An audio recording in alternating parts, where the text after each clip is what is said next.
pleasant good day, good morning, good evening, good night, wherever you are. Welcome to another episode of Speaking Out, Exposing Corruption and Incompetence.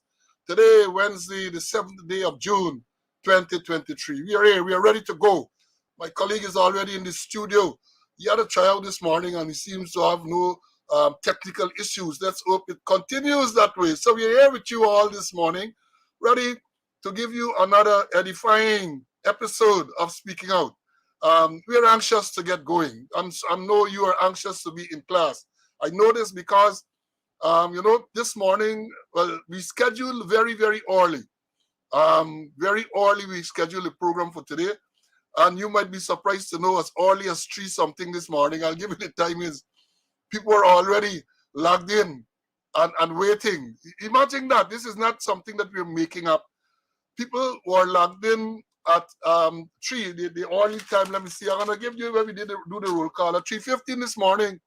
A man was on the country man. I got call you out this morning. I want to know what you were doing at 3:15. Did you wake up early to go out, or did you just return home when you saw the thing? I can call you out, George. I can call you out.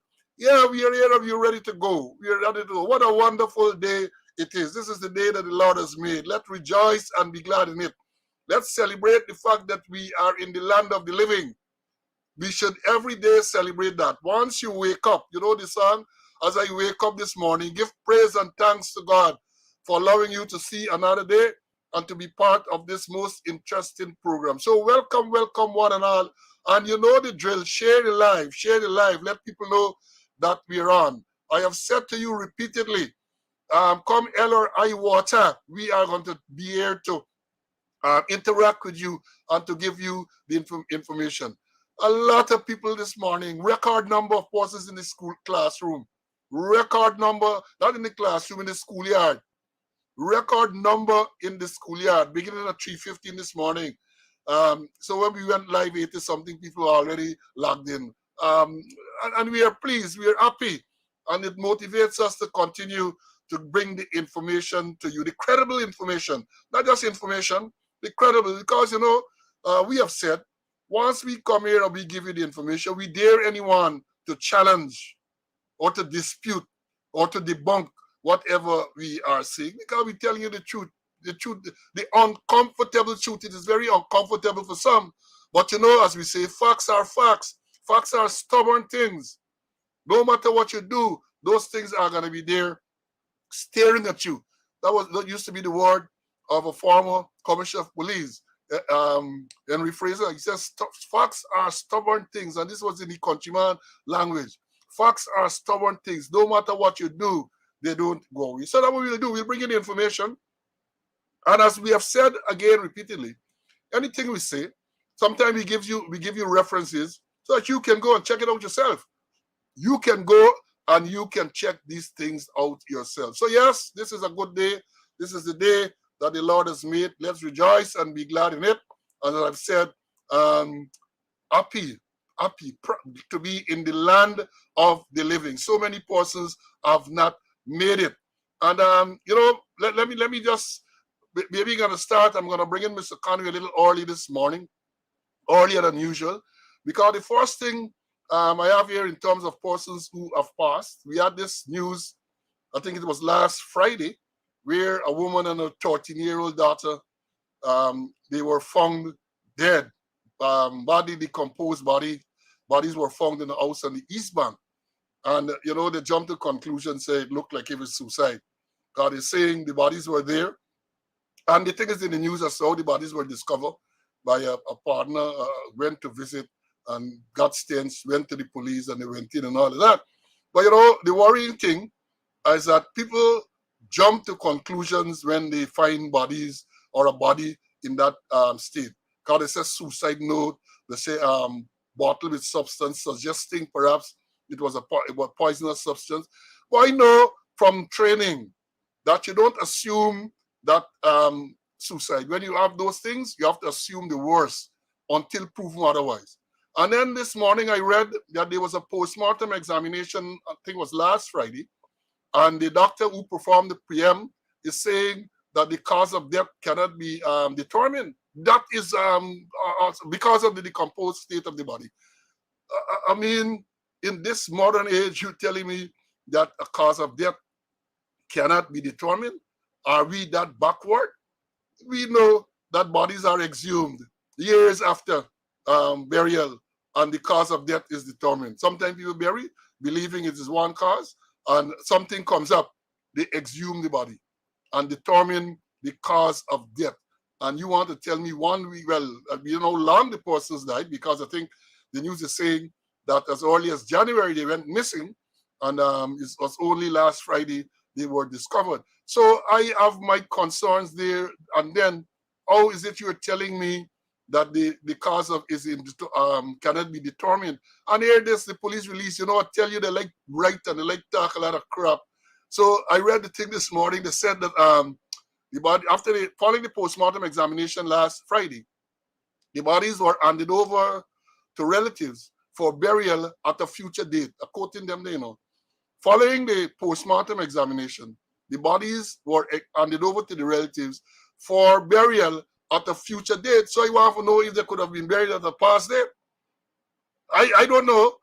These are the geniuses that they have there. And maybe Mr. Conway, let me bring in now, you might be able to explain. Mr. Conway, this whole thing with this suicide, I think it's many times we rush to judge. Now they rush to judgment with these things, and I I believe, based on my training, that something like that you got to investigate. You can't assume, even if you find a suicide note, you have to check on writing and all of that. Even if you find bottle with substance, you have to check to determine. There's so much to be done before you can conclusively say that is suicide. Because early in the game they say, well, it's a suicide. And now that the PM is cannot determine the cause of death, I don't know how they're going to treat it. Mr. Conway, your views? You think your mic is okay? Let me. You got to start over. Your mic was muted. Yeah, I agree with you, Paul. You know, the police too quick to jump to suicide without doing any proper investigation. And in this case, the thing about suicide, you have to do proper investigation. And as we've been saying all the time, the scene is important, the crime scene is important. And did they do any forensic thing? Did they check, as you mentioned, fingerprints or other things? I can recall a couple of years ago, you know, they had a woman from Borbish, you know, sit down Borbish, and she came to town. I think she had a relationship with a Cuban doctor, and they found them dead, and they say suicide, murder. And a long time afterward, it was discovered that it was double homicide. That you have to do proper investigation, and in fact, that the pathologist can't find the cause because the body is so decomposed. I think up to something like I was reading Yasser Arafat, Palestinian leader, years afterwards, they were trying to do, you know, find the cause because they suspected that he was poisoned, but they were waiting on his wife's permission, you know, for the, that things in this modern age, you telling me that you can't get a cause of that because of the body so decomposed, or is it that they are afraid to go close to the body? And even just jumping off a bit, thing like missing person, and we were told, or our training was that any missing person, you treat it as murder until you prove otherwise. I can recall I was at Myconi as a young constable, and a woman called make a report that her granddaughter was missing. And I knew that the boy was charged for raping her, and she was about to give evidence in court. So I took the action. And then the next day, 3 days afterward, they found her body floating in the Myconi River. And the detective also come to me and said, look, Conway, I hear you take the report. Let me see what you take. You know, and I took the report, chocolate or second messages, forms to CRO and all kind of thing, you know, and then only to discover that she was murdered and her body thrown in my Coney Creek. The guy was charged for murder, can't remember what made him up. So the thing is that you have to do proper investigation and don't jump to conclusions. A postmortem isn't done yet, and you're shouting, hey, that this is homicide. This is homicide. No, Paul. It's ridiculous. They have to do proper and meticulous, painstaking investigation when somebody died and for no matter when investigating any crime. Yeah, well, you say, I think you've slipped there. You said homicide, not homicide, suicide. They said suicide even before the Yeah, postmortem is yeah, done. They say yeah, suicide, but right. you should not do that, even if the circumstances suggest. You can't assume that it is suicide. You cannot. You have to wait and let the postmortem examination done. When that is done, given based on the cause of death, then you can decide whether it's a homicide, whether it's a suicide. And the same thing with the young man who was found hanging over this one, these overpasses, suicide because they find him hanging. How do you know that? How can you come to such a conclusion without doing an investigation? Even if you find him hanging there, how do you know it's not somebody slinging up at the place? And we're saying this to them to understand that that is not the way the things are done. And we look like a laughing stock when you come with these releases. You look like a laughing stock. Perhaps you are a laughing stock. But the rush, I know from experience, you want to have what they call an open and shut case because it is less work. But you have to do the preliminary work first. You have to do the preliminary work. You can't find two bodies and then right off the bat, without the postmortem examination, you determine it is look like suicide. Why not murder suicide? Why not murder suicide? Why is not why you have not concluded that maybe and this is just I'm not saying this is so, but why did you not conclude that maybe the elder person force or poison the second one and then commit, which in which case is not suicide for both, is murder one and suicide for the other. So you have to make sure that these things are done properly. You can't jump to conclusions, especially when we're dealing with homicide slash suicide. You cannot jump to conclusion, and that is what they are doing. To give a release to say right away you find these people there, yes, look suspicious, but you can't determine the cause. You cannot. And as we said now, you jump on, you said initially suspected suicide. And now that the postmortem examination cannot find the cause of death. So what are you gonna do now? What are you gonna do? There's an open file. I would hope that they get better. Um, well, they're gonna bury. You can perhaps exhume, or whether they took samples and tissue samples and all of that for some other forensic examination to determine the cause of death. Because it is important that that is done. It is important that that is done. Now, let me. I know I jump ahead with this issue because I really wanted to talk about it. And well, as we're on that, you don't want to say the macabre version, we're dealing with deaths. Maybe at the same time, I want to, not well, the 13-year-old talk about the guy who was found hanging at the overpass. And then with this same, going back to the same mother and daughter, it is reported that the daughter, um, following the COVID, she was home following COVID, and then when school resumed, she did not turn out back. So COVID, that was since 2020, 2021. So even now that she's 13, maybe she was 11, 12 at that time. And the question is asked, I saw it on the social media somewhere, what happened to the school system? They don't have, don't they have school welfare officers that would have said you have a child 11, 12, or 13, whatever the age is, who has not returned to school to check on the welfare of that child to see where the child is. Apparently, nothing of that was done. If that is the case, there's another breakdown in the system, another breakdown. I'm talking about breakdowns in the school system. We'll address it a bit more a little later. So it's a worrying thing. It's a worrying thing. People talk about reform, people talk about professionalism, but when they go about in the manner they are going about, there's no professionalism in this thing, not at all. Now, I dare them to challenge that statement. Now, the next thing, another disaster in the world, India this time, trail derailment. Over almost 280 persons died. The story is that one train crashed into some other cargo train or something like that, derailed over to the other rail line, and another train coming in the opposite direction. Oh, almost 300 persons died in that. So I want to, at this stage, express condolences to all the relative friends of the bereaved and so on. And we're going to talk, we haven't missed out on the accidents. We get it as a separate headline to deal with the continued frequent fatal accidents in Guyana. But no, they before we go further, um, we end the roll call as yet. Some people say, well, the roll call detracts from the whole thing. Well, let me tell you, this roll call is important. And that is why I dealt with that part first. And roll call, the number of persons that were here this morning before we went online, I'm not going to be able to call all, but let me tell you some of the people who were here, as I said before. Some people believe that they were early. No, no, no, no, no. You believe you come in at 5 o'clock, 6 o'clock this morning, and you're saying that you're early. Look, the first man here this morning, the first man here was my countryman, George. George, I think what number? 11899 or something like that. You know what? I'm a man for number. Calder was here very early this morning, and you have to tell me whether you woke up early to watch your program. Well, you couldn't watch at that time. You woke up early, you might have gotten the notification. Or if it's at that time you came home, and then we had another man say 5847 Carbon.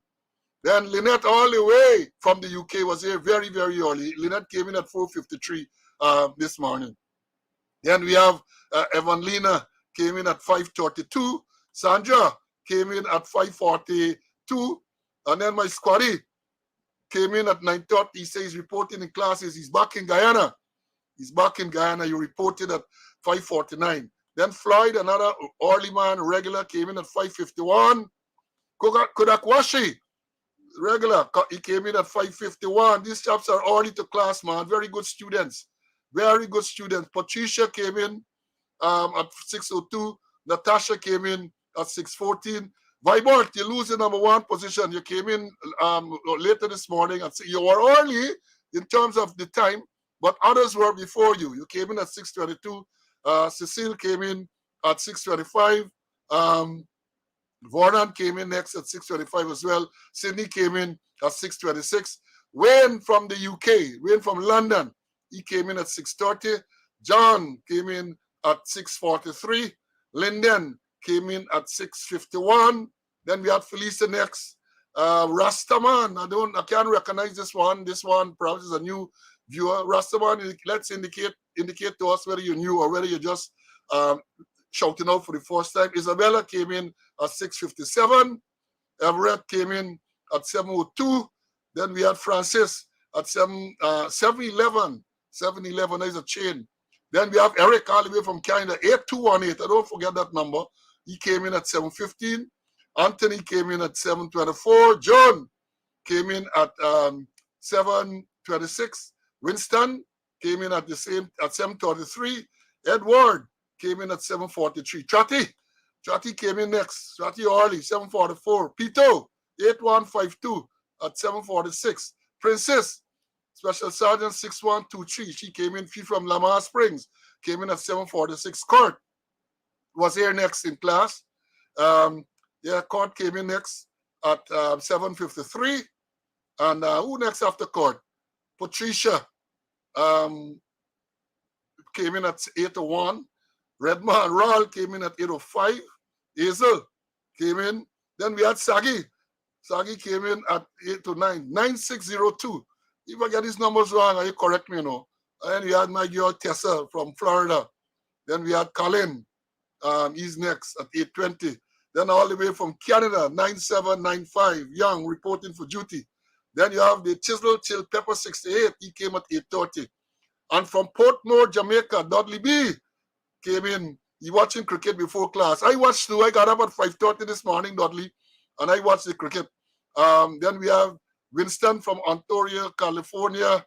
Isabella came in at 8:46. All came in next.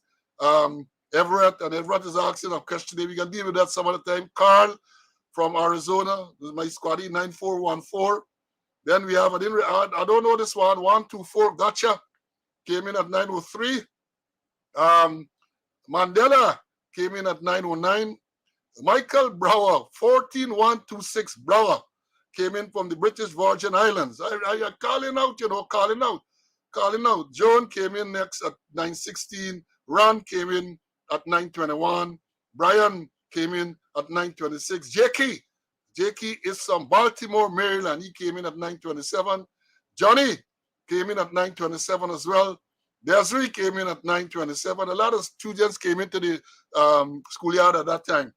Then we had Maureen came in at 9:28. Maureen, I know last week you said that today is the your surgery. I want to, on behalf of myself, on behalf of the Speaking Out class, wish you all success, all the best on that operation you have to undergo today. You did say that notwithstanding that you're going to be listening, then you go because you're in a different time zone and you're going to go. Paul, all the way from Canada, my first shooting captain, Paul Archer, he's from in Canada. Then we have Chilo, the one and only Chilo. Good morning. Think he then some one of them far out place there now. Samuel came in next. Then we had Family Music. I recognize Family Music I recognize you as a new person. Then the way from Canada, our attorney Selwyn, he says good morning, Selwyn. Aileen came in at what 9:45, and Colin, another old police from the TSU 11872 from Queens Village. And then we have Orin King 12758 reporting for duty. Monica came in at 9:52. Junior Pollard came in at 9:52. And he says he's watching from Jefferson City, Missouri. Then Miss Scotty Frankie. Frankie, belated birthday greetings. I know you just had a birthday. Belated birthday greetings to you, my friend. Then we had Fort Welly. And after that, we had Heather. We had Lucius. Then we had TK. TK, welcome from California. TK, man, Terrence King, 9135. If I'm wrong, tell me wrong. I think that was the number. Then we have Brennan. And then we had Malcolm Audrey rather, sorry. Then we had Philip. And who we had? Ex-Sergeant Sean was here. Then Shatman. John Fraser was here. My squaddy next, W349. Then we had, that is Doreen. Then we had Raheem. Then we had Orin. I know Orin is from the UK. We used to check in with Domino partner one. Then Andrew was here. And Terrence is reminding us that today is Bambi. Bambi Andrews. Dennis Andrews, a BV man. Today is his birthday. I did receive an invitation to the function sometime. He was here at 10:52. Well, Terrence advised us about that. I don't know if Dennis is on. Then we had Jean, and then we had Gordon, and then before us when we went live, Tanisha came in, Lynette from Barbados came in, Diane came in, and GT Rugyal is here, and so many others. Well, let me move on. As I told you before, roll call is important, but we can't just stick to roll call or else we'll never get over this program. So, belated birthday greetings of Frankie. And birthday greetings today is Dennis Andrews, Bambi. We used to call him my countryman and partner in the younger days. Birthday. So, happy birthday to you guys. To you. Enjoy your special occasion. And let me say, Dudley mentioned the World Test Championship. As I said, I woke up this morning and I was watching too.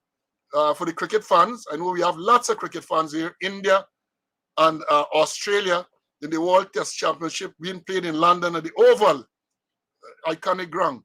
And India won the toss, insulted Australia, and the last I checked, they were 170-something for 3. So that was the last score. So you have that going on. And then for those of you who took out your broom, following for the NBA final, people said that Miami would have been swept. Well, you have to put back your broom because going into the third game today, the score is level at 1-all. So put up your broom, and no sweeping taking place in this series. But it was exciting so far. So the Joker on form. So let's see how it will go. Let's see how that will go. So having said that, what next? Now we got to update on the Madja fire. We got to talk about the Madja fire. Welcome, Adi McCrae, Prophet, ex-corporal. She's here from Brooklyn and New Jersey, she said, and she is watching. Ulrich said the score is now 230 for 3. Thanks, Ulrich. 230 for 3. That's going to be a good game. The wicket is going to look like a nice batting wicket. And both teams are very strong. So let's see what will happen there. Eric is also just on. Tish from Linden. Now, CC, let me update on this Madja fire.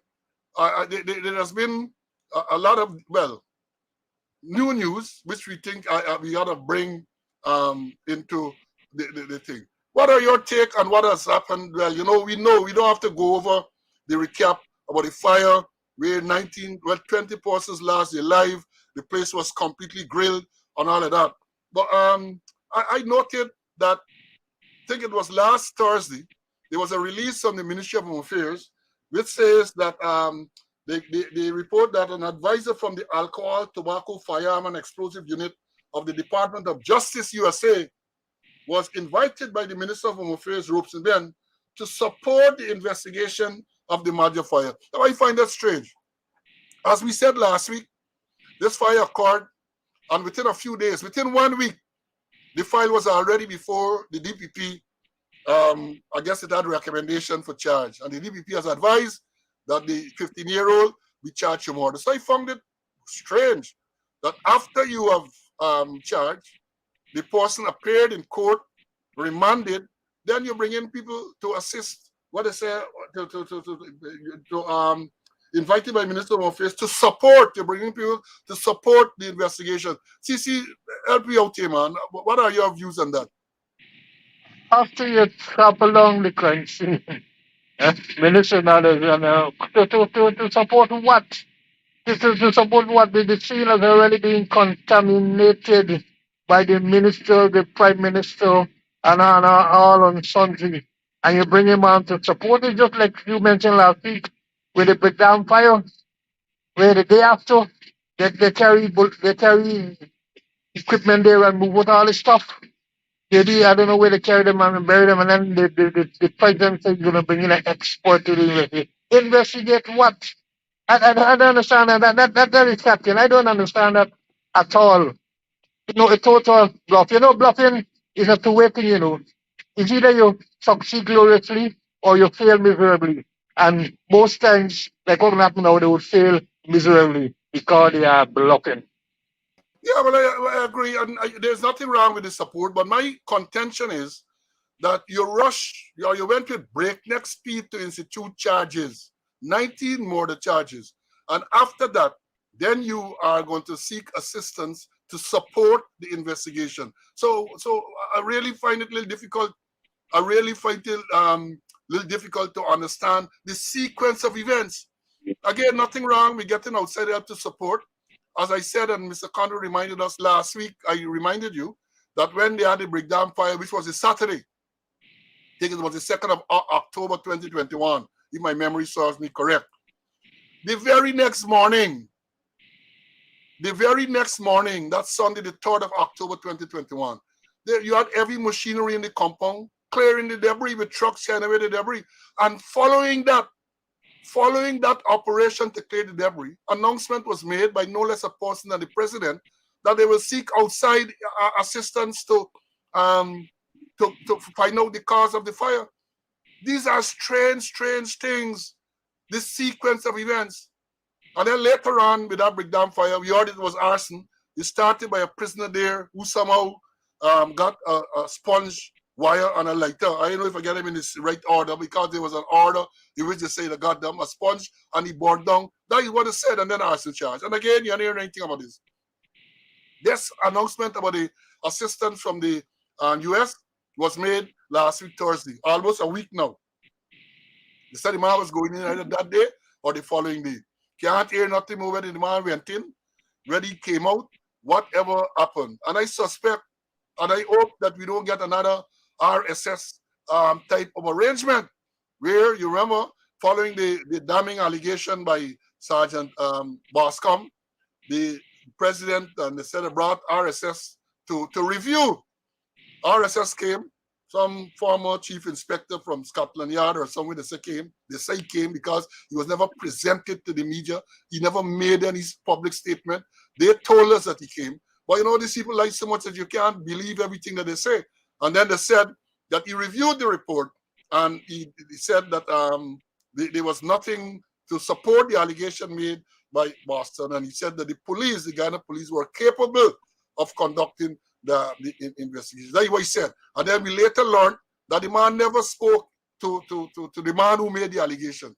never interacted with the alligator, according to CSCN.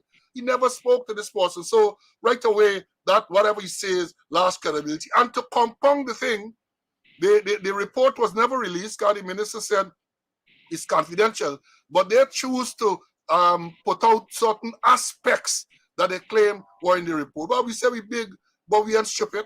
They chose to tell us. And I said then, and I'm saying again, that if that report was favorable, knowing how these people like propaganda, that would have been plastered all over social media and the regular media.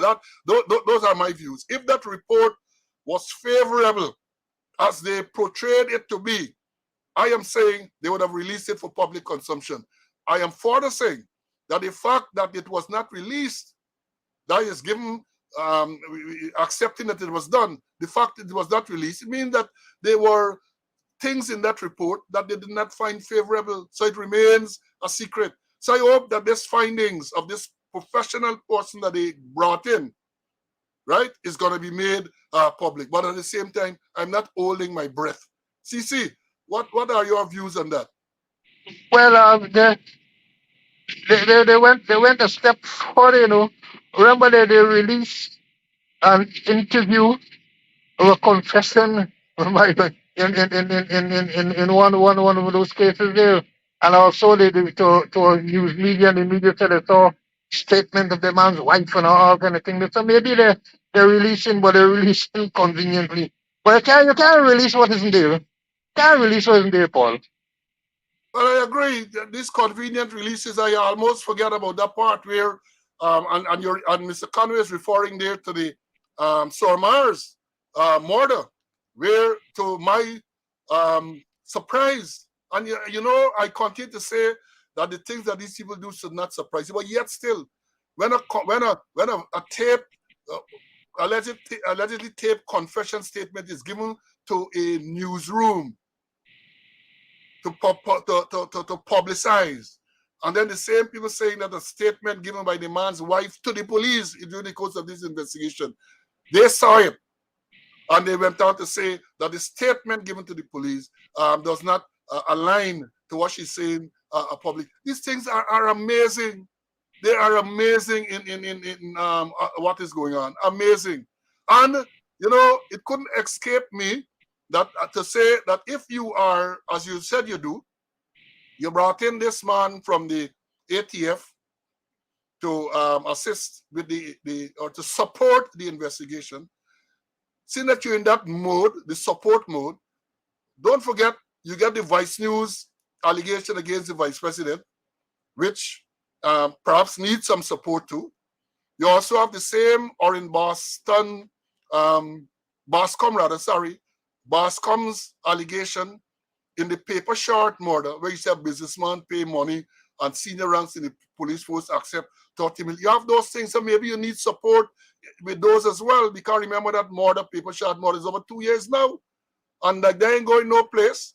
That is not going no place. So I am saying that now that you have found it necessary to seek overseas assistance to support the Maja fire, maybe you can do the same. Seek overseas assistance to support the paper shot murder and the other issues, especially the Vice News allegation against the Vice President. Remember, this is a very damning allegation made against one of the most senior politicians in the country. And I would have thought that everything would have been done to clear that up.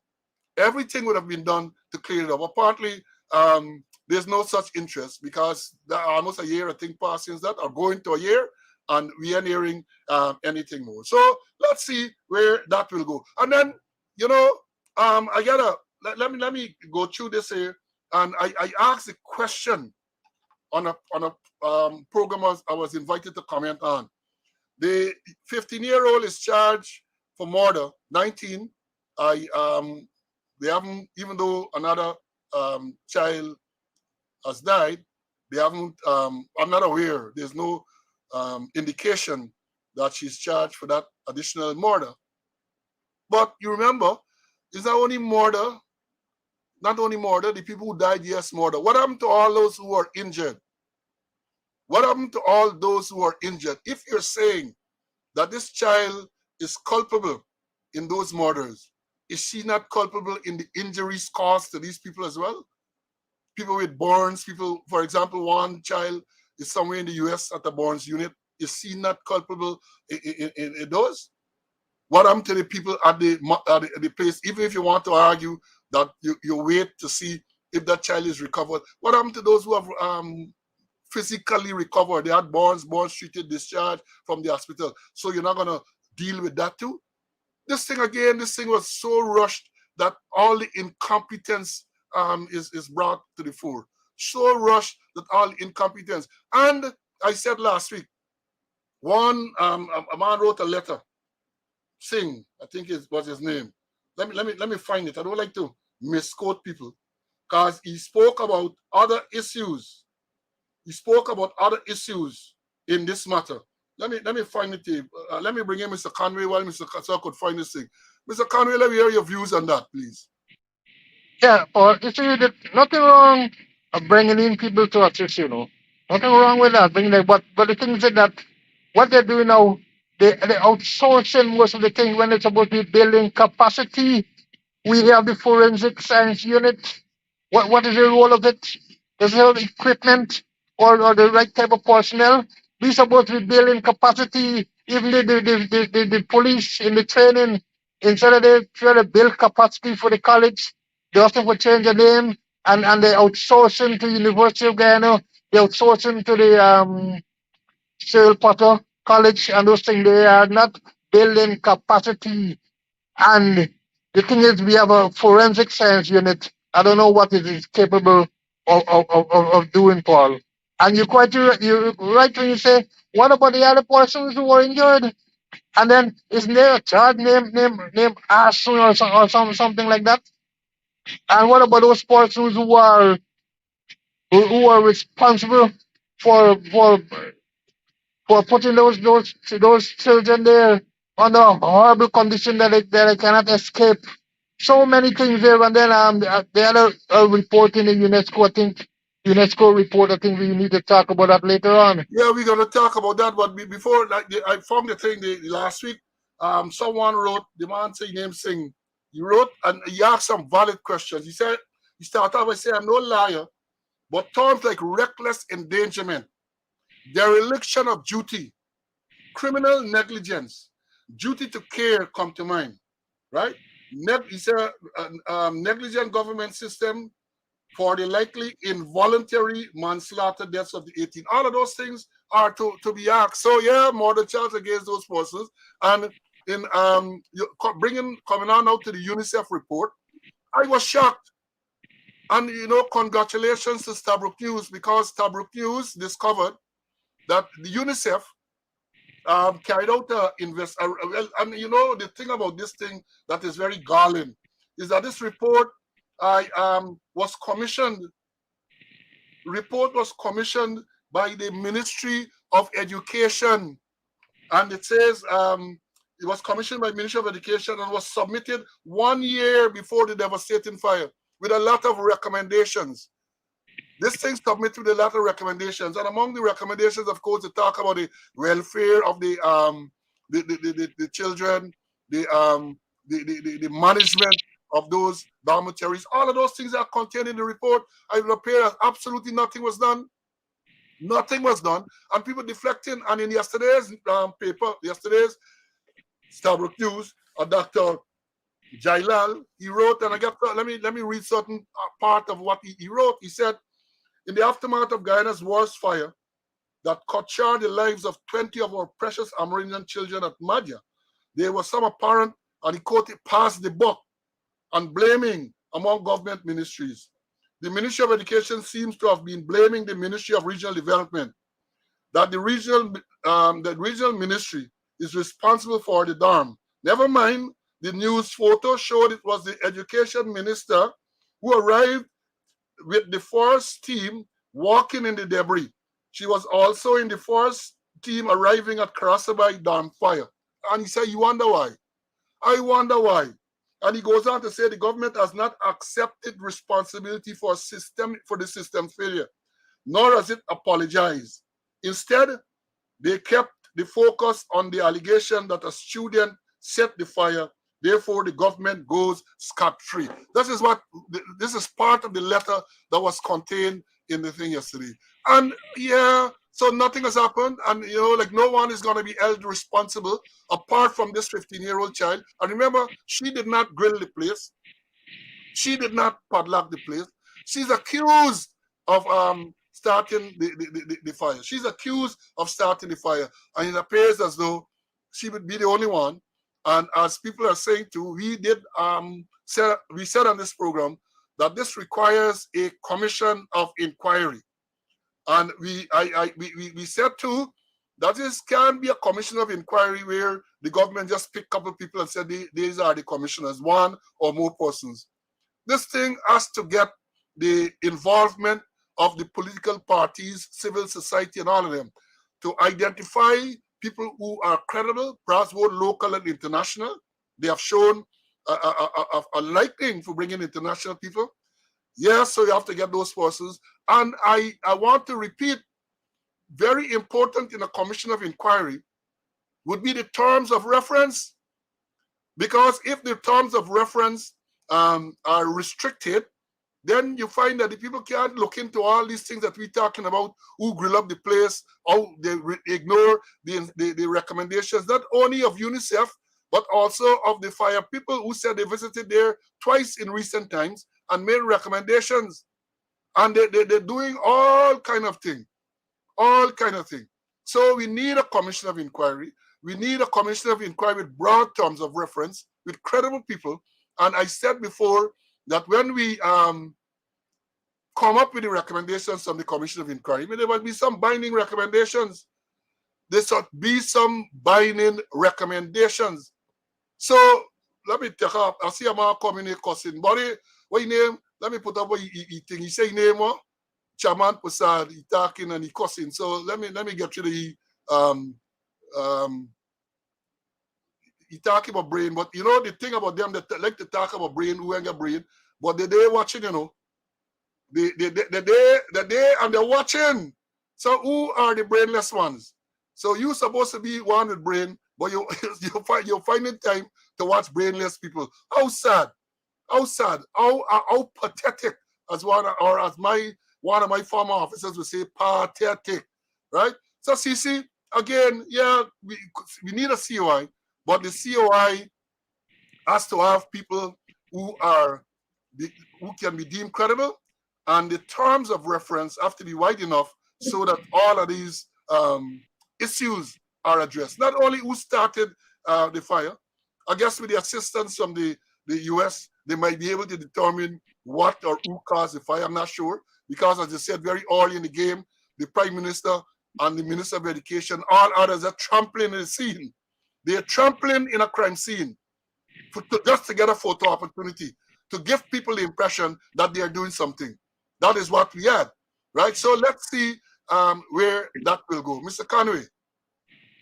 For the certain people, the Attorney General likes to talk about misbehavior in public office. There must have been persons or persons there who misbehave and that caused this thing to happen. But let me just go back to the UNESCO report. And I want to quote from the report. Here's a quote. It says, all the school dormitory have systemic and similar issues relating to management system, inadequate functional space, major shortage of staff, and behavioral issues with students. They talk about the fire drills, they talk about signs that put up on all sorts of things. But I want to talk a bit about the behavior issues with students. This whole thing is about behavior. Whether the children were in the dorm or at school, behavior is critical, very, very critical. And who's been dealing with them? The dorm mother or the dorm father? I don't know if they had any kind of training to deal with those students. How did they resolve conflict? Did they resolve conflict by taking away the students' cell phones? Resolve conflict by barring up the place? What about things like anger management? What about things like self-esteem? What about things like cultural sensitivity? All those things need to be embedded, inculcated into the children. And also UNESCO has what we call imperative for learning. You say that learn to live together, learn to be, learn to do, and learn to learn. I cannot go too much into details with it, but some of the issues they talk about in terms of learn to live together in communication, conflict resolution, cultural sensitivity, things like self-esteem, emotional intelligence, critical thinking, cultural awareness, and those kind of things. A whole lot of issues where the next person you have to learn to live together, learn to be, learn to do, learn to learn. And it calls you next coach imperative for learning. And those things gotta be inculcated in the children at an early level, especially at a difficult age. The 30 years old, the 40-year old, the 50 years old. And then if we had a welfare officer, what is the role of the welfare officer? Was the welfare officer trained to deal with students, to deal with behavior? I always been programming and asking that we have a behavioral science unit with the police. And the same, it goes to the school that people must understand behavior, and especially the children behavior, those teenagers, and how to deal with them. Not putting up rules and rules and rules. And I end up this thing by saying that there's a famous quote. It says rules without relationship lead to rebellion. I'll repeat it. Rules without relationship lead to rebellion. And perhaps that is what happened at margin on that faithfulness. Yes, and you know the whole issue is as we said, as this man said in the letter, nobody accepting responsibility in a more civilized or orderly society. One could have expected the people responsible, if they weren't fired, they would have been sent to, they would have been parked. You're sent on administrative leave pending the outcome of whatever investigation is to be done, but not in Guyana. As we said, Guyana is not a real place, it's a civilized plantation. So, not in Guyana. This thing can happen. 19 children have died, and every single person remains in position. The only person that is to be held culpable at this time is the 15-year-old child who is alleged to have started the fire. But the people who grill up the place, the people who fail to adhere or to carry out the recommendations of the fire service and the UNICEF. And you know, as I said, the worrying thing or the galling thing is that this UNICEF report was commissioned by the Ministry of Education. I was shocked when I saw that. The Ministry of Education financed a thing by the Canadians or joint financing. They commissioned this thing. And when when recommendations are made, it would appear that the recommendations are not implemented. So where are we? Where are we? And no one is going to be, as I said, at this time, people passing blame. The Ministry of Education said, well, they don't look after buildings. There's the regional ministry. They said that the report of the UNICEF and the report from the fire service was passed to the relevant authorities. So who is going to be held accountable if this report passed to them with all these recommendations and nothing has been done and 19 lives have been lost? Who is going to be held responsible? Telling me no one? And you want to tell me that we in a real place? I can't believe that. But see, before we move on, let me shout out a few more persons. I see Commissioner Cole is here again, regular. Who else is here? Mandela is here. Andrew is here. We have a few amphibians as well. We have a few amphibians, but you know they're gonna always come. They always come. We have William from Toronto, and we have the secretary. Of course, the secretary is always here. I did shout out to Ulrich before, another regular Ulrich. Yolanda is here as well. Umu, Colin is here. Welcome to you guys. Welcome. Ronald is here watching. Let me see. Leon is here. Old TSU man. Sai. Welcome, Sai. Welcome. And we have lots of people. Janice is here as well. Lots of people. Cheryl is another regular, is here. Welcome to you all. As we said, continue to share the live. Let them know that we're here and we're going to be moving on to another issue. Now, the other issue that we want to Moving on, let me see. We got Wilfred here too. He said he was 13181. Damon, permission given for you to join, my friend. Join and take in the information. Join and take in the information. Beverly is here as well. Now let's move on to the other topical issue, which is the update on the prison escape. The update on the prison escape. We saw over the weekend news that Smalley and one of his accomplices was shot and killed by members of the Joint Services. The news came out, and I say that is good news.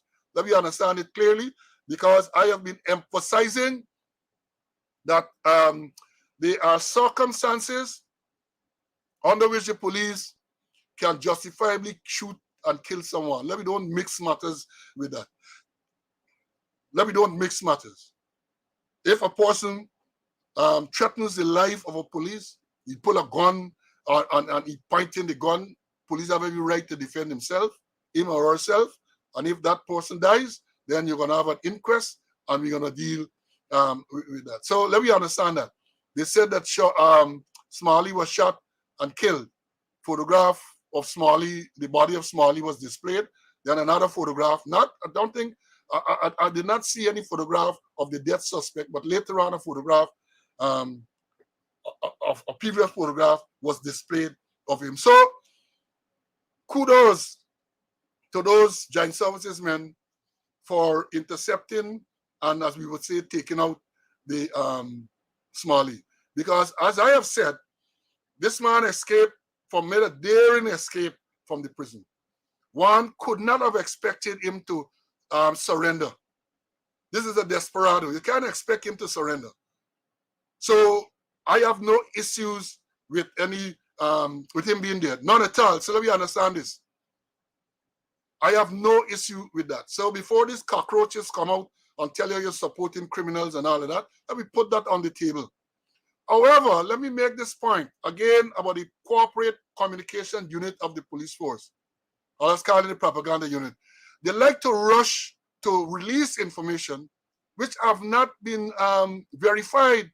For example, when this escape took place on the Friday, I think it was the 24th, they said that is their official release, that the people, they gave a story and they said 3 firearms. They said 2 AK-47 assault rifles and 1 M15 or M16. They were definitive in describing the firearms that they had.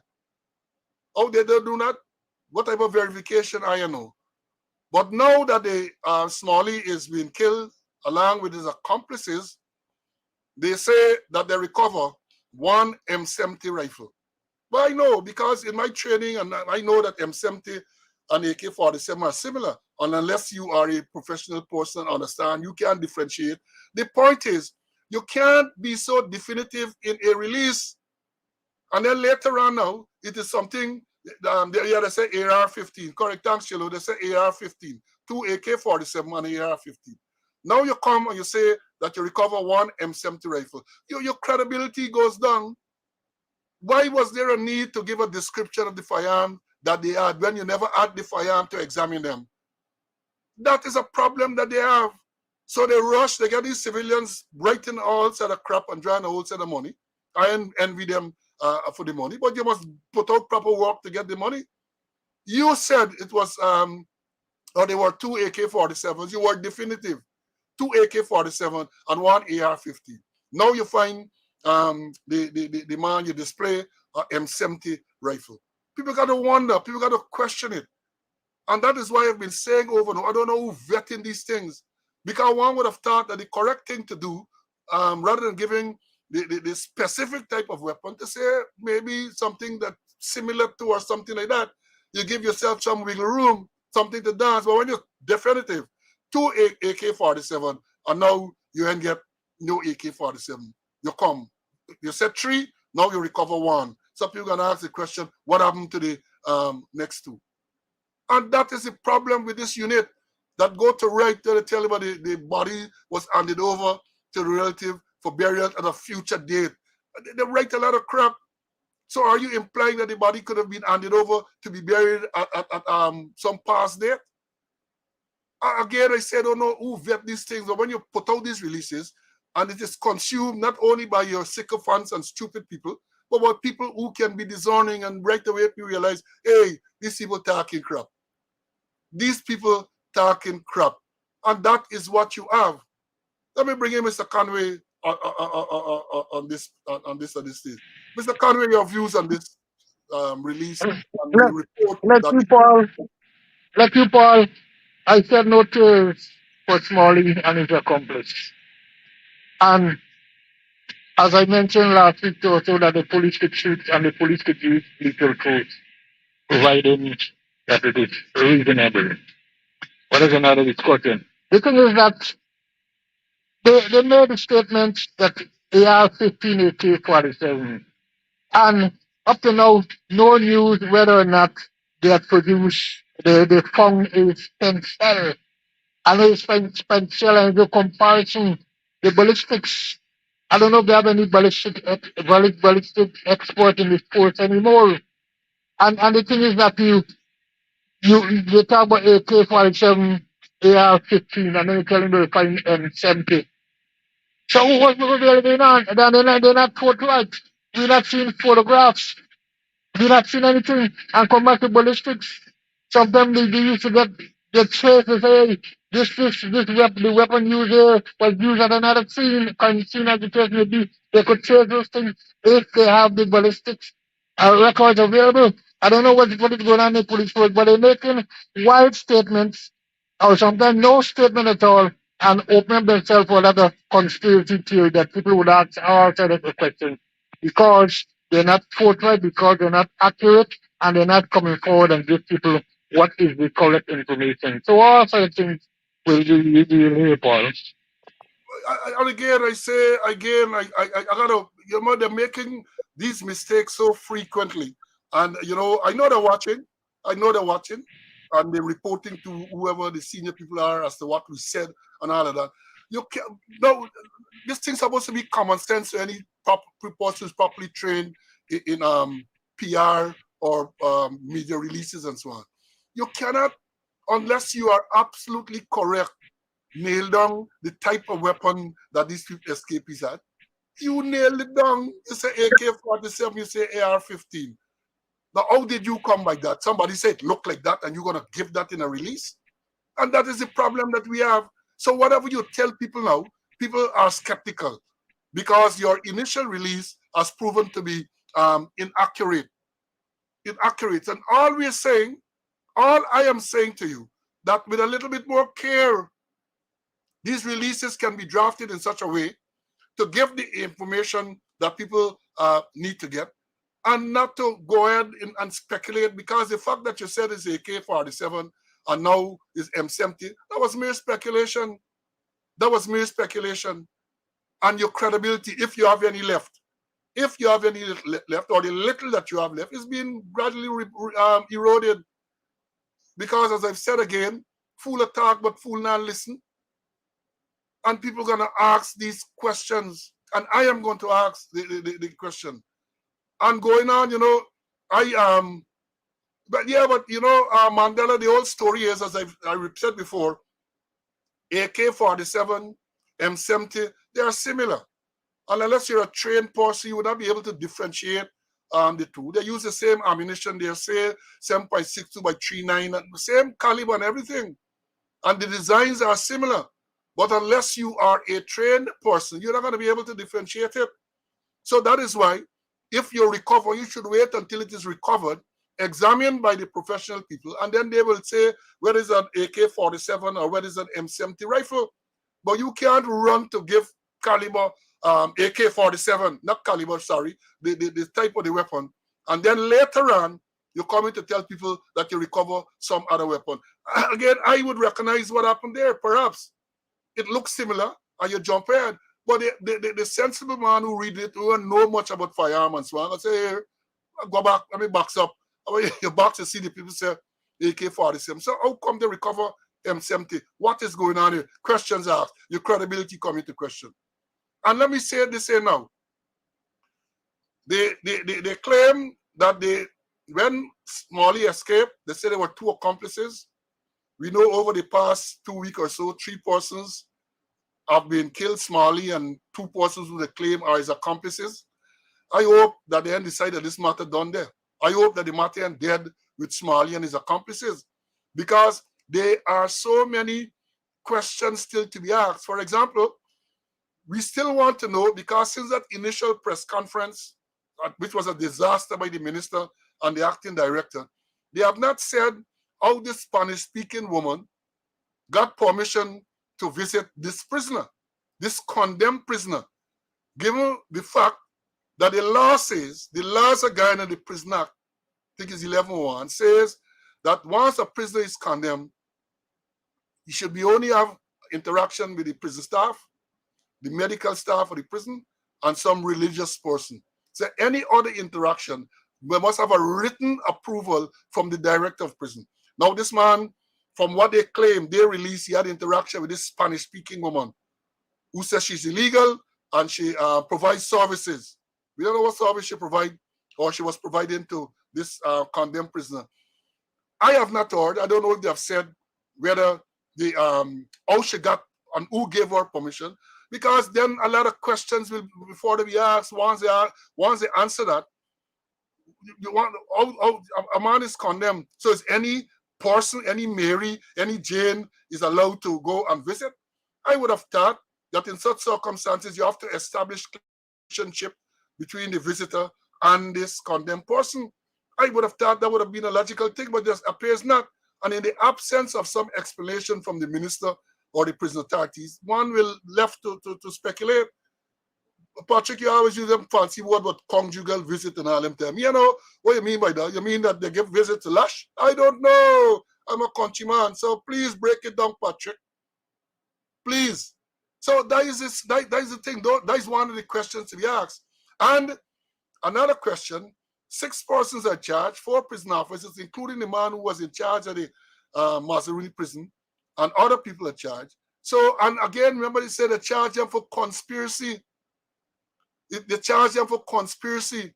They don't charge them for neglect. They don't charge them for dereliction of duty. To say whether they slack and allow these people, or they did not follow the necessary guidelines, which resulted in this person getting the opportunity to escape. That is not what is accused. That is not what they accuse. What they are accusing, that there's a conspiracy. And I went through the definition. In other words, in layman language, they got together, either over the phone or together, and they form a plan, because a conspiracy is a plan, to say we can lose this man. We can let this man get away, either on payment or otherwise. That is what they say. That is what they say. It's a conspiracy to facilitate, that the word they use in the charge, conspiracy to facilitate the escape of this dangerous prisoner. So I hope that the fact that the prisoner and his alleged accomplices have been killed, that those questions are going to be answered. Because unless those questions are answered, then I don't think you can say that this matter is closed. Of course, it needs other things need to be done. Because they say he was being transported on an ATV. That seems to be the popular mode of transportation in some areas, ATV. So he was able to jump off the thing and yeah, they say he had on foot chains. Notwithstanding that, he was able to run. They never mentioned anything about handcuff. They never mentioned that. So I want to know that you're taking this condemned prisoner, man condemned with mass murder. You're taking him for his visit, whatever that means. You're taking him for the visit, and you say that he's shackled, but he ain't handcuffed and so on. Trouble. Many times I got to call Mr. Conway for help unravel some of these mysteries. Mr. Conway. Look, I don't know. I will not fall. You say, unless I started Meridian, because so many things, happen and so many unanswered questions. By the way, that before the persons go and visit, they have to go to a particular police station and make some recording there in the station diary. I heard like they give a bogus name. I know they still have the diary or the diary disappear, but they have to go to particular and where they reported it, and an entry was made in the diary. But A man is a condemned man. Condemned for mass murder.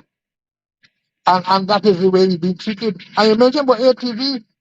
The ATV servicing, because the ATV service during the Margin fire, where the police account, the fire service, according to their report, they responded with an ATV. Initial response with an ATV. And now here, a man sitting on an ATV and snatch a weapon off that is a man lapping out. And so, perhaps ATV means the alternative vehicle, maybe the vehicle of choice. That's what they're using.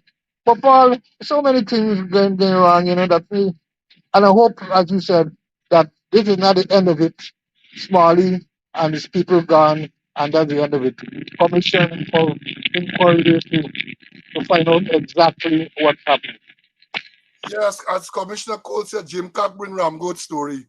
The Jim Mhm. Cockburn Ram. Now, the next thing I saw some release to they say, I think somebody congratulated some colonel from the army.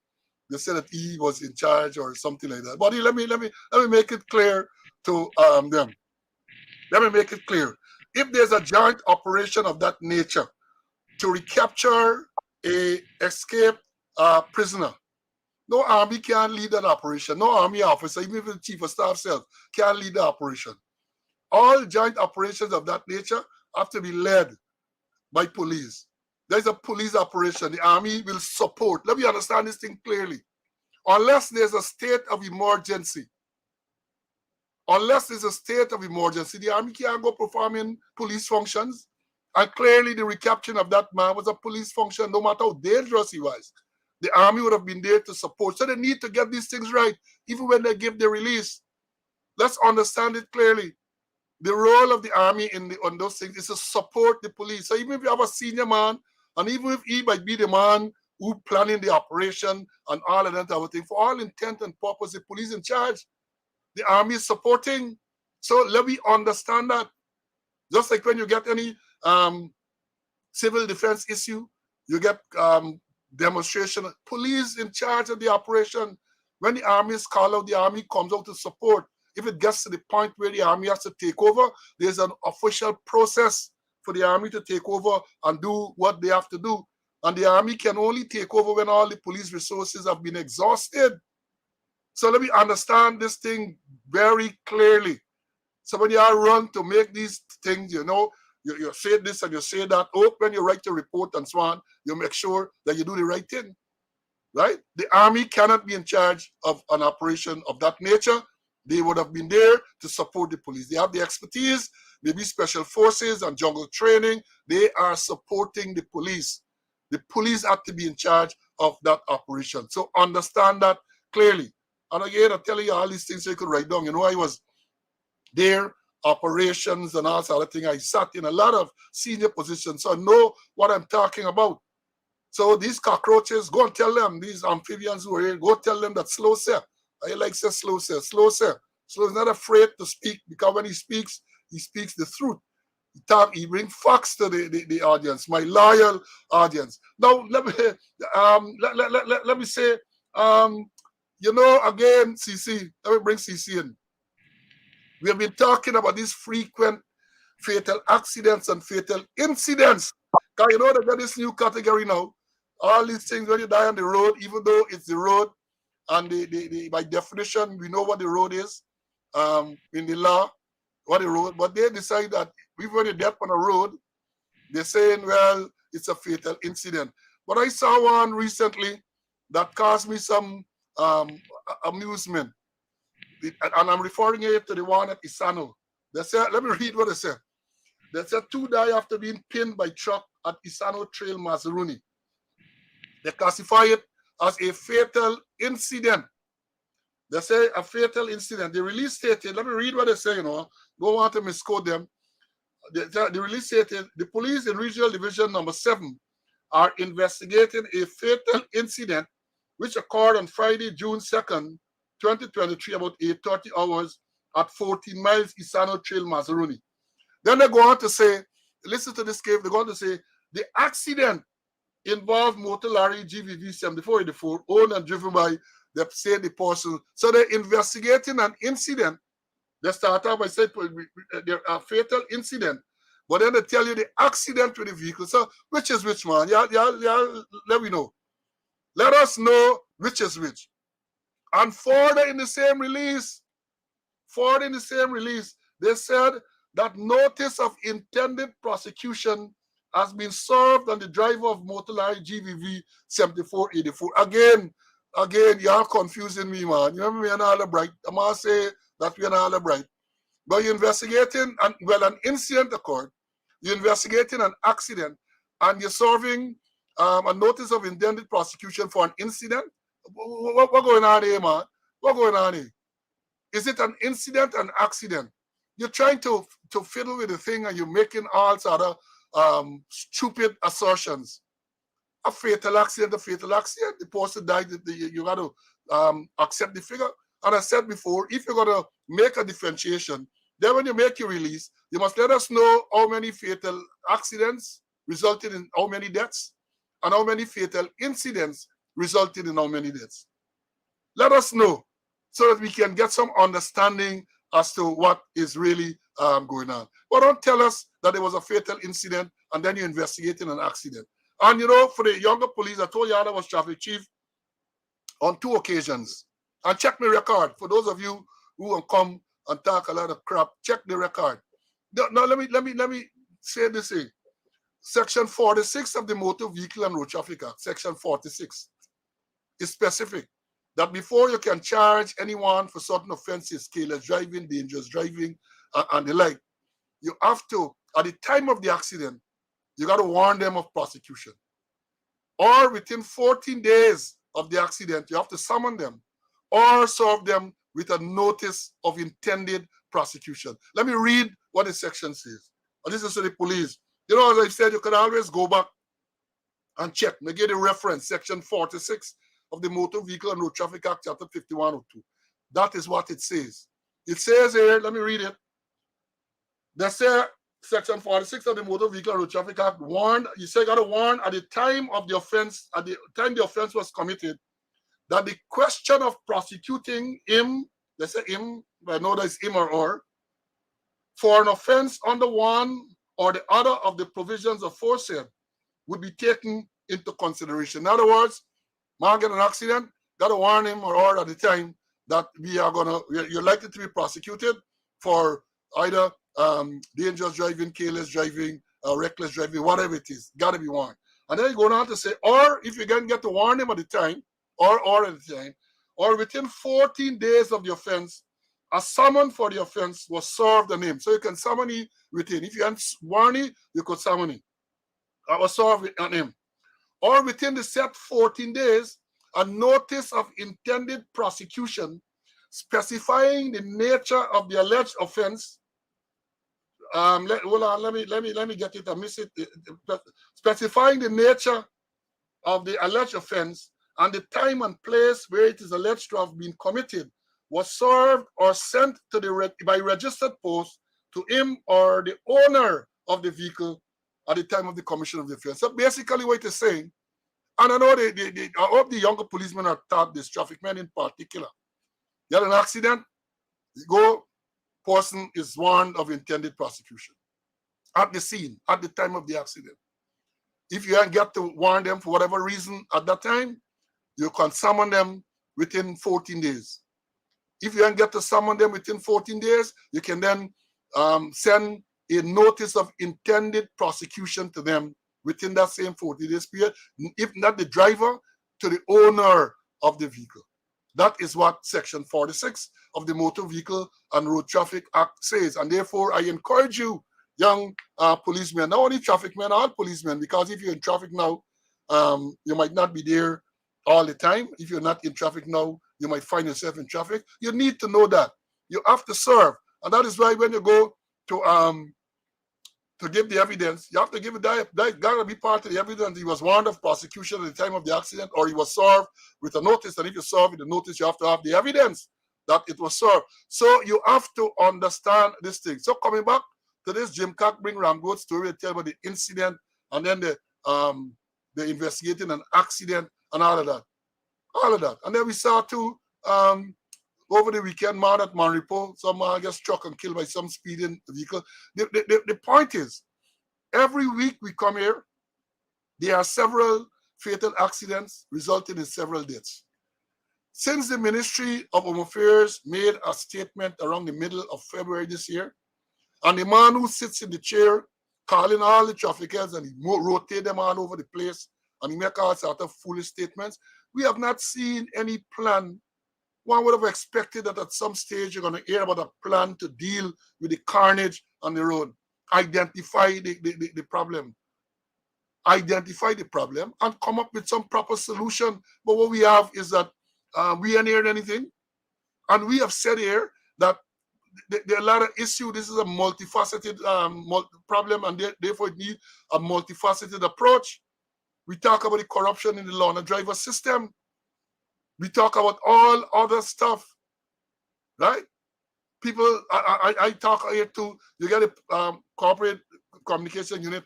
I have not seen any what they call public service announcements either on social media that the advertising dance, flavor the dance, the advertising cook-up rice competition. Take the same energy and create things to warn people or to inform people as to the correct use of the road. Because given all the corruption in the system, a lot of people on the road and know certain things. They don't know certain what should be the basic rule of the road, and the reason why they don't know that because the system is corrupt. One would say they should never have gotten a license in the first instance, and I agree with that. But the problem is, the issue is that they get the license, and therefore, while you try to address the system to fix it so that people can get the license by corrupt means, you have to address the use of the road. Every now and again, they went to the school and they lecture to the children. These haphazard one-off arrangement, that is not going to work. Excuse me, that cannot cut it. You have to have a comprehensive plan. We have legislation to deal with drunk driving. We have legislation to make causing death by dangerous driving a criminal offense, and all kind of thing here. These haphazard one-off arrangement cannot work. Cannot work. You need to have a comprehensive plan. And about time the minister come again and tell us something. As I said before, if you can't do the work, do the decent thing and go, man. Go look after grandchildren. If you can't do the decent thing, you got a man who sit in the chair there. I know when he going home. This is June month. I know he born in July. So all things being equal, he's supposed to retire at the end of July. But you ain't hear nothing. You ain't hear nothing. But buddy, you gotta go someday. You have to go someday. And one would get the impression of you sitting there that things are going well. But the evidence suggests otherwise. Fatal accidents all over the place. All sorts of other things going on. And you just deb out. You turn a Debbie. You just deb out. Right? Move on, man. Move on. Let somebody else try, because I don't think things can be worse than it is now. You have a demotivated organization. You sit down there and you run out of the place praying bridesmaid and all kind of thing. It is time you have these changes. As we said before, major fire, nobody's held accountable. A police force in disarray, nobody's held accountable. Again, only yesterday, I think it was, another murder accused walk free. A lot of people are being charged, so they're telling you about these clear-up rates. But clear-up rates cannot be just instituting charges against these people. You have to talk about successful prosecution as well, because you arrest the usual suspect and you put them before the court, and then the matter is dismissed. So is that clear up? And if the matter is dismissed, not based on technical reasons, but based on the fact that the ones who are charged are innocent, it means that the guilty party is still out there to roam free. Mr. Conway, please come in and shed some light on this issue. Yeah. And just to make the point that this notice of intended prosecution is a requirement. And if you don't do that, you cannot get a successful case. You know, the thing is that apart from the written notice, also there's a verbal thing where you should tell the person you'll be reported for the question to be considered for prosecuting for one or more of the offenses reckless, careless, or dangerous driving. That it is a legal requirement. And getting back to 40 miles, 40 miles is a public road. I walk there. I know the government has been maintaining that road. Some, the one said that the accident happened on the road and it classifies as as an incident.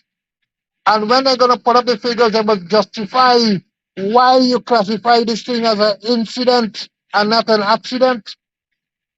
What they're doing, they're ghosting, they're cocking the stats to look good. And then I bring when last we saw any stats from the traffic department, nothing forthcoming because it's gonna make them look bad. But if you're gonna look bad, nothing wrong with that. You take steps to correct the situation to look good. I'm talking about a matter that was dismissed that matter a couple days ago. Paul. It was all based on an oral confession. I can't do it. Said some inspecting around. They couldn't believe the evidence of the inspecting around. It was purely hearsay.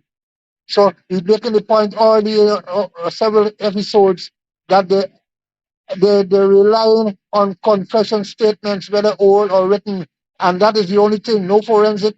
And when the case goes through the window, the prisoner, the accused goes with it. So the thing is that they have to do proper investigation, meticulous investigation, and don't depend on no confession statement. I know some judge never used to accept from living in schools, never used to accept confession statement. You can't go with the confession statement. You have to get other things more. And you mentioned several times about the Benny Prasad murder, where all four accused give confession statements. The statements were thrown out, and yet still they were committed. They were committed to the high court, get convicted, and they all were hanged. So the thing is, confession statements must not stand alone because confession statement must be free and voluntary. You always should give evidence that is free and voluntary. I use no threats or violence on him, nor promise him no reward, favor, or hope of advantage. His statement was free and voluntary. There was no inducement. But this thing what they're doing and saying that hey, this is not a road, this is a this thing happening in a trail. 14 miles Isano is a public road. I know that for sure. I worked there, I did large scale mining there, and the government has been maintaining that road. So they can't cut the one. Well, they will attempt to. They will attempt to. Now, coming back to the confession statement, apart from it having to be free and fair and voluntary, the conditions too, how long after the person was arrested, all of Yeah. those things are taken into considerations. So only that you don't, no inducement was allowed or all of that. But the conditions under which it was taken very, very important. Whether the conditions were oppressive and all of that, they will take into consideration. So again, as you said, confession statement um, not accepted, case done. Matter people find the man should find no prima facie case, the man walks. So if it is that the man was in fact guilty, then you have no justice to the people. If it is that when I say guilty, if he was the man who actually committed the crime, he gone. No justice to the relatives of the deceased.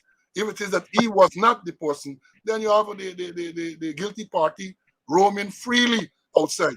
Now, the next thing I want us to touch on, CC, is this. We saw a video during the past week of an incident.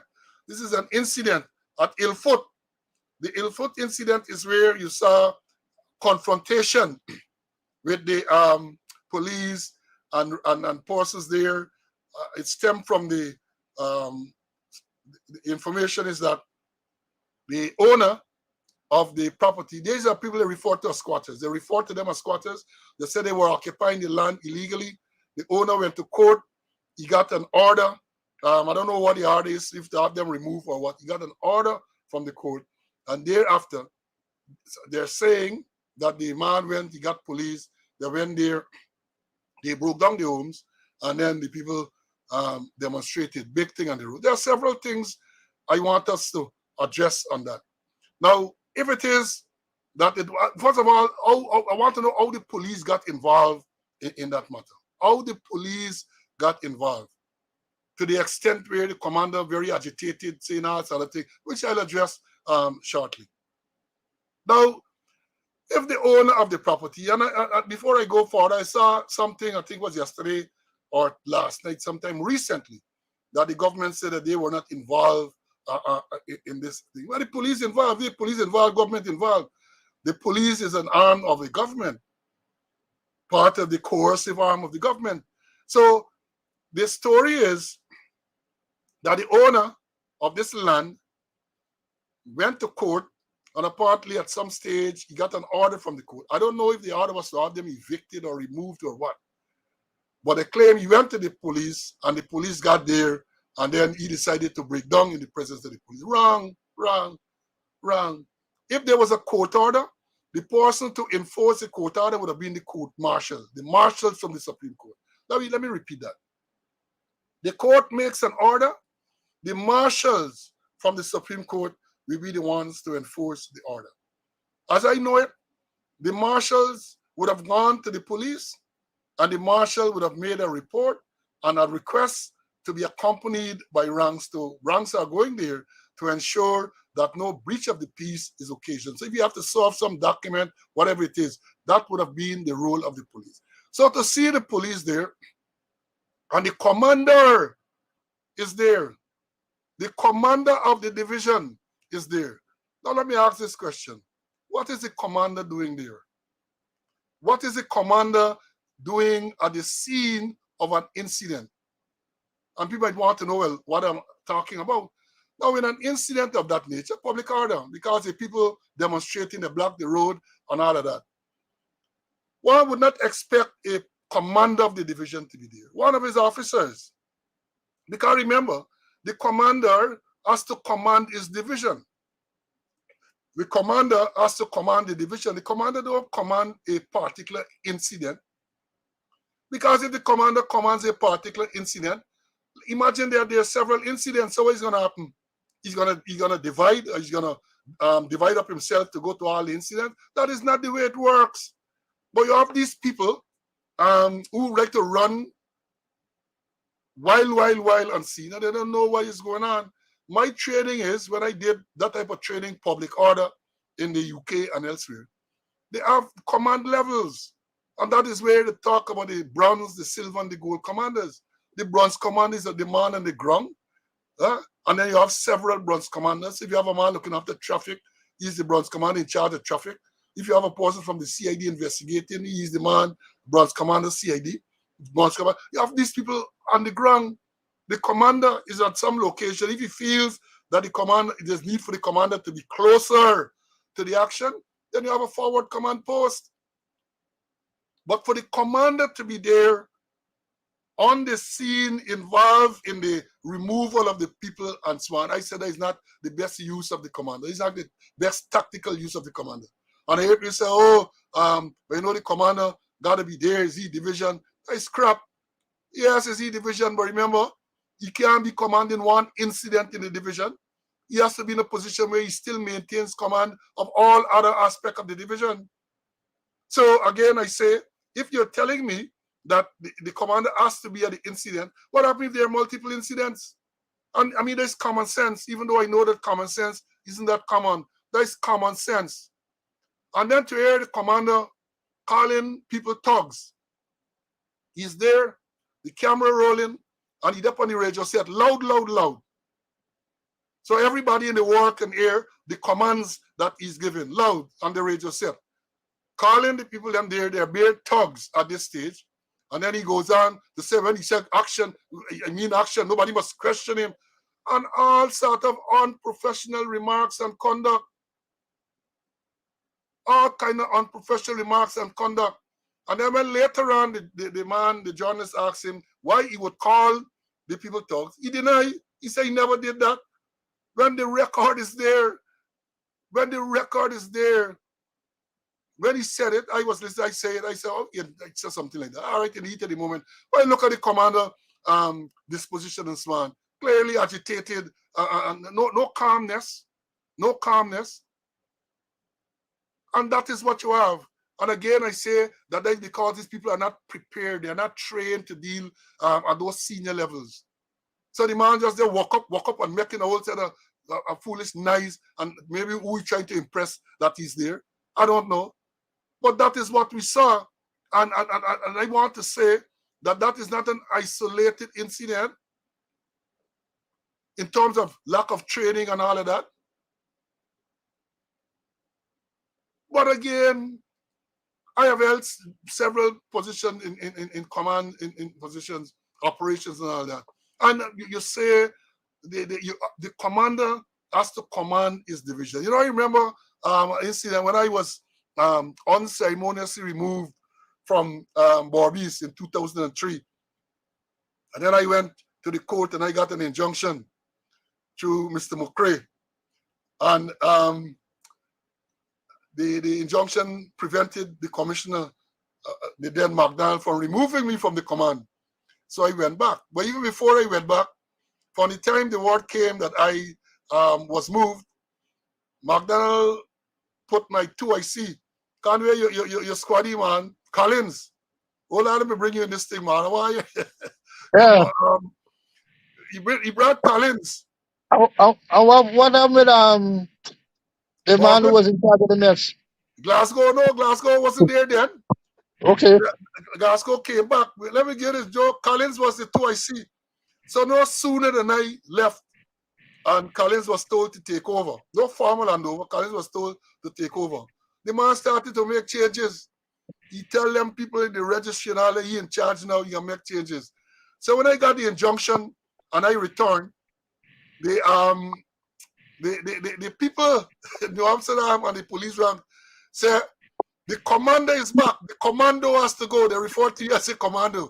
They said the commander is back. The commando has to go. So the whole story was a big laugh. So they said, I was a commando. He was a commando. So maybe this is a commando as well. Glasgow came after. Glasgow, they wasn't there then. Glasgow came, Collins was to take over, and then Glasgow was sent to take over substantively and for Collins to remain as the 2IC. So that's what we have. So CC, comment on this Ilford story, man. Comment. I made the point about the role of the police and so on. I don't know if you want to clarify anything, if I've misspoken or anything, but let's hear your view of what transpired there. Yeah. The thing is, Paul, when I look at the issue with the owner and those settlers, to me, it may be a case of trespassing, although trespassing might be in the crime books in Guyana. But in England, where we take our pattern of trespassing, they classify it as a civil wrong. Remember when Michael Fagan went into the Queen's bedroom? He did so twice, and he drank some of Prince Charles' wine. They wanted to charge him for trespass, but they discovered that trespass according to law is a civil wrong. So they charged him for drinking out the wine, for larceny of wine. He went to court, and within 14 minutes he set free, and the order that he goes for some psychiatric evaluation. But the thing is that, as you rightly said, Paul, is that it is a court official as got to carry out. And if we need assistance where we suspect there might be a breach of the peace, then is when the police come into play. But when we watch at a large amount of police there, a whole posse of policemen in foot there, and they're directing the persons with the heavy equipment what to do. They were really the enforcers there. And the thing is that you wanna know what was the commander doing there?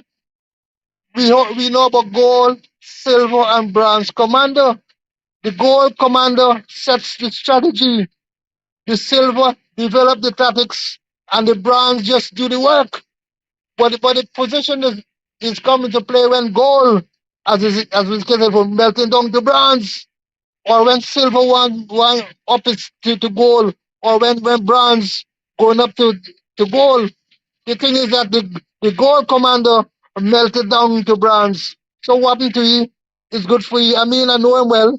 He has some good qualities. He has a checkered past, but I was shocked with what I heard. They they classifying those persons, all 80 of them, as nothing but thugs. And then when it brought his attention, he tell him Travis that he didn't say so. in the 54th state of state of denial that is somebody else also. And that's how the police doing. They would deny things that happen, but the cameras don't lie. The cameras don't lie. So the whole thing is that hey, the commander, as far as concerned, as you read, should not have been there. He is the goal commander. And goal, when the goal melt down to brass, it lost its value. And it's a clear case that in terms of dealing with the media, he doesn't have no real kind of media training. And the arrogance, and he telling to be reporting to his superiors that he's going to do this. And when I do this, you can't tell me anything, And I'm kind of, I don't know who he was reporting to, whether it's a man in the office or whether it's Budram or whether he's a political boss. Because some of them get political instructions. Perhaps he giving them political instructions. We don't know. But the whole thing is wrong, wrong, wrong. Gold, silver, and brass. And here's the case: gold melt down to bronze. Gold, silver, and bronze. Gold melt down to bronze. Therefore, things gonna go haywire.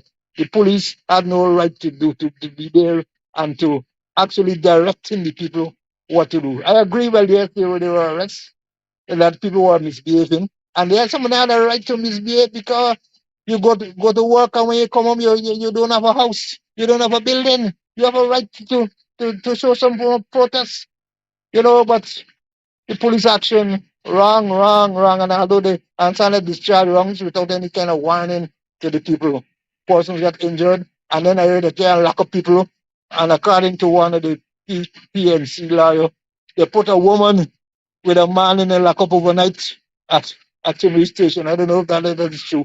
And they I locked them hear, for excess of 72 I hear the hours. one, man. uh, Locked them for excess 72 hours, and then they send him on the court send him one person charge on his own recognizance. Could you imagine that? Well, I didn't even know all of that. But let me tell you something further on this incident. When we talk about a attempt to arrest somebody, talk about brutalizing the attempt to arrest. I saw the police attempting to apprehend, arrest someone. The person held on to a lamppost. And I couldn't believe my eyes to see the police take a button. The police took a baton. I want to be people that say SMS, a Stanley more special, and ponging away at the person's hand for the person to release. What madness is that? The police took a baton. That is unlawful force that they're using there to try to apprehend the person. I couldn't believe it. I had to look at it again. Man take a button, the person hug the post, and they're beating the person in the hand for the person to lose. I said, my God, what have we come to? What have we come to? That is brutality.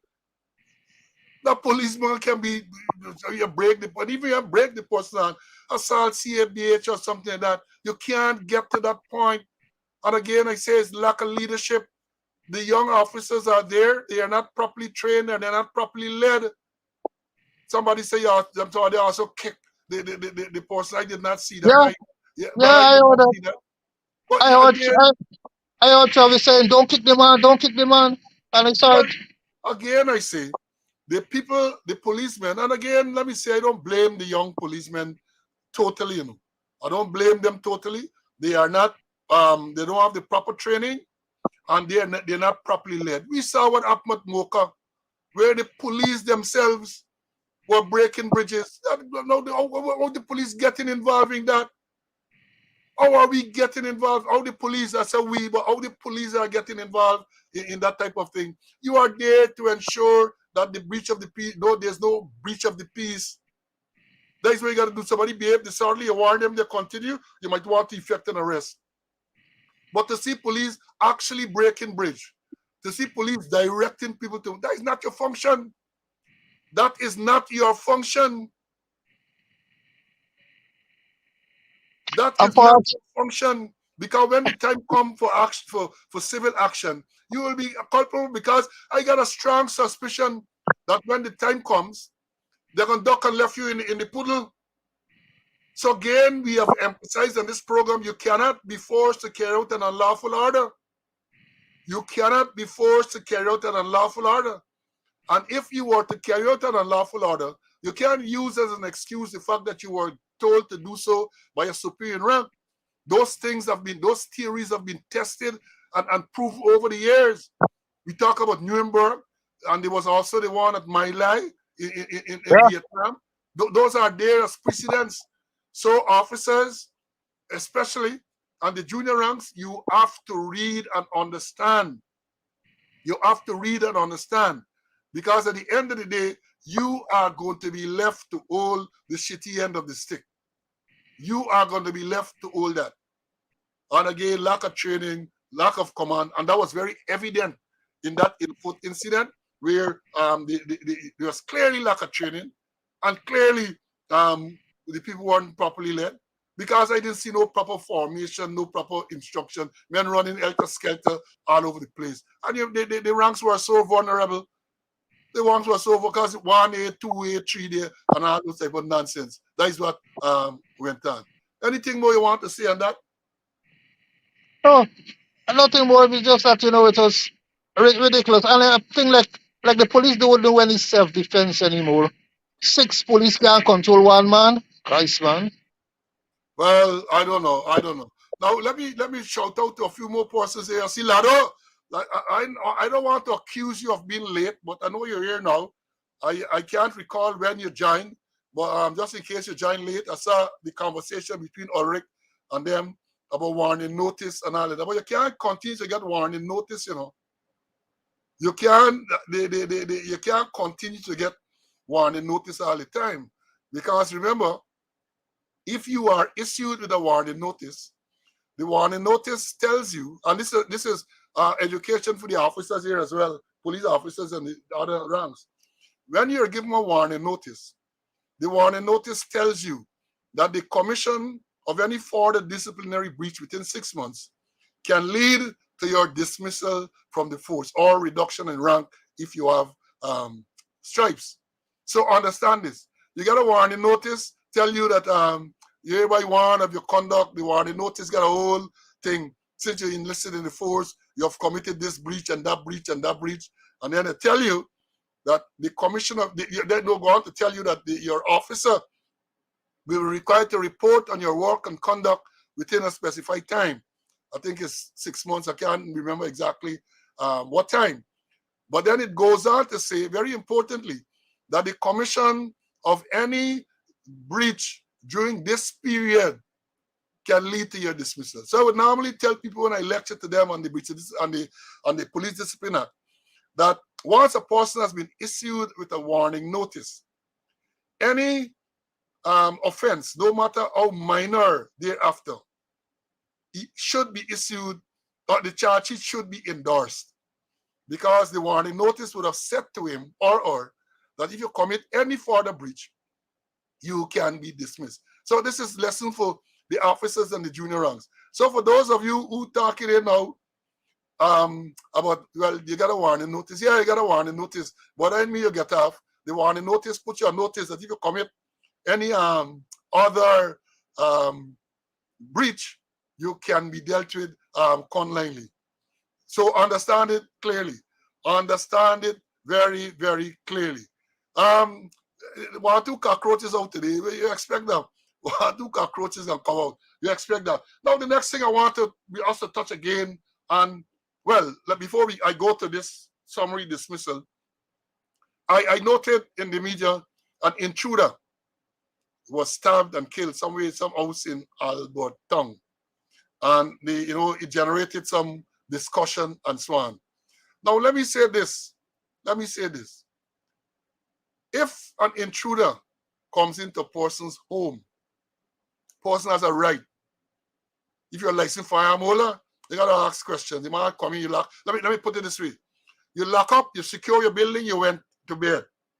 During the course of the night, you are disturbed by an intruder. He comes into your room, wherever, or you see him in the house, as we would say. In the house.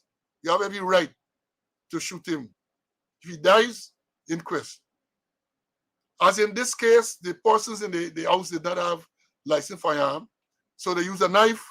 The story is the intruder stabbed one man, and then the next person came in. He picked up a knife because the intruder attacked him, and he stabbed the intruder several times, and the intruder died.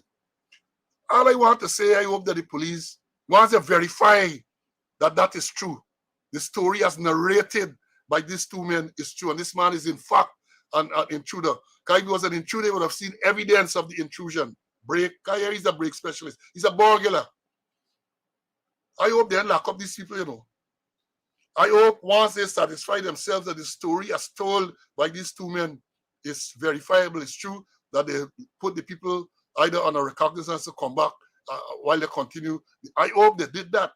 Because to dash the people in the lockup in such circumstances is going to be wrong. It is wrong. You can't dash the people in the lockup in such circumstances. And then we hear that the man is the man get previous conviction for burglary. It is burglary. It is no break and enter. It's burglary. And remember the elements of burglary we talk about: in bed, INBED, intent, night, breaking, entering, and dwelling house. Once you satisfy, why is he going in there for? And I've always said, this is not a case where this man is a sweet man. This is not a case where this man gave him blow as a the Jamaican people say bun, or the Trinidadians will say horn. It's a burglar.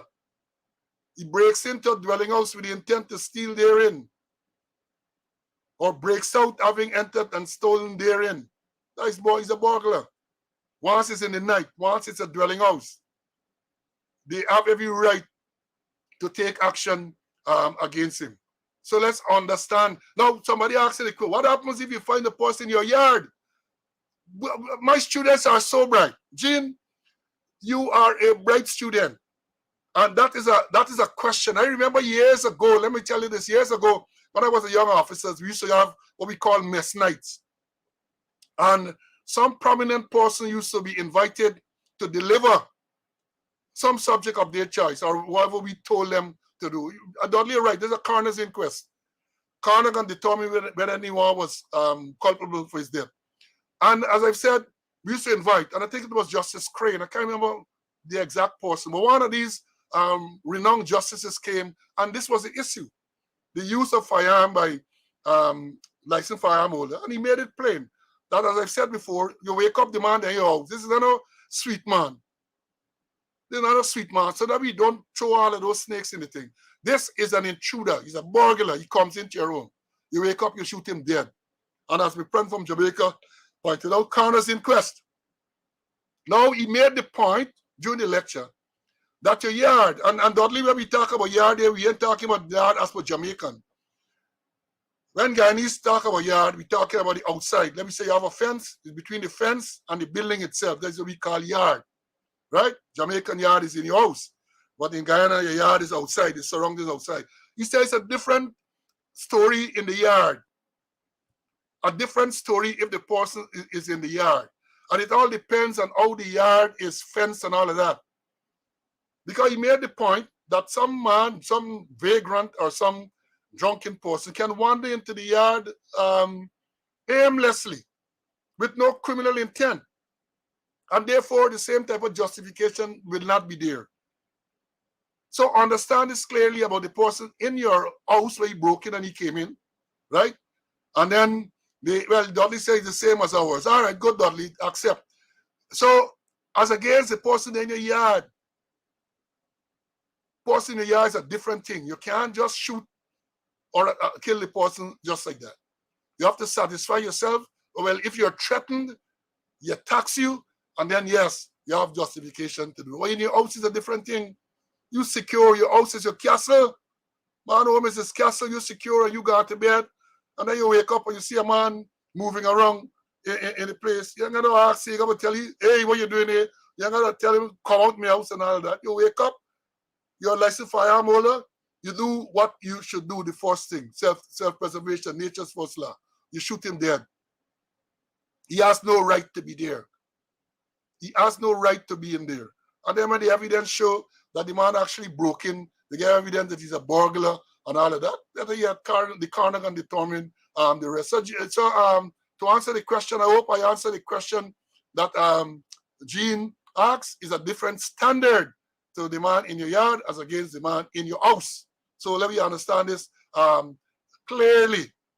CC, I'm sure you want to have your say on that. You're correct. You know, I don't want to add alter or correct anything you said. The man house is his castle, and then you come in here with evidence that you're a burglar. And God be with Yeah. you, right? As you say, you take what you get. You come in Yeah. the man house, you take. And again, let me emphasize, audience, we ain't talking about a street man, you know. So we ain't Mm. talking about a street man come in and you come home and you catch the street man and then you're gonna shoot the street man and then you're gonna accuse him of breaking. No, no, we ain't going into that. We ain't going into that fanciful stuff. We talking here, the evidence prove that the man is a burglar. Not no street man. This man is not a street man. He's not a bond man. He's not a blow man. This man is a burglar. So let me understand this thing clearly. And as my colleague said, there's nothing more to explain. So, Gene, I hope that I answered your question. We got done at 2 hours today. And we got some issues we can't even deal with that we wanted to deal with. Now, the next thing that I wanted to talk about, let me make quick run through the notes quick. There's another issue. Oh, I saw a thing that we had spoken about it some time ago. CC, I'm gonna let you lead on this.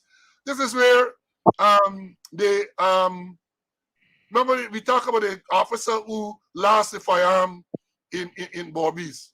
I saw something now where 3 of the ranks who were there were dismissed. You lead on this thing, man. You lead, CC. You open it back in it. Yeah, it was an incident that I think it was in Kanji. There's some big dance, there's some big brawl, and it's alleged that the officer gave his weapon to one constable, and another one snatched it from him, and it passed on to others, and the weapon is still missing. They kept it a secret. They were in the 54th state, and after several episodes, we talk about it.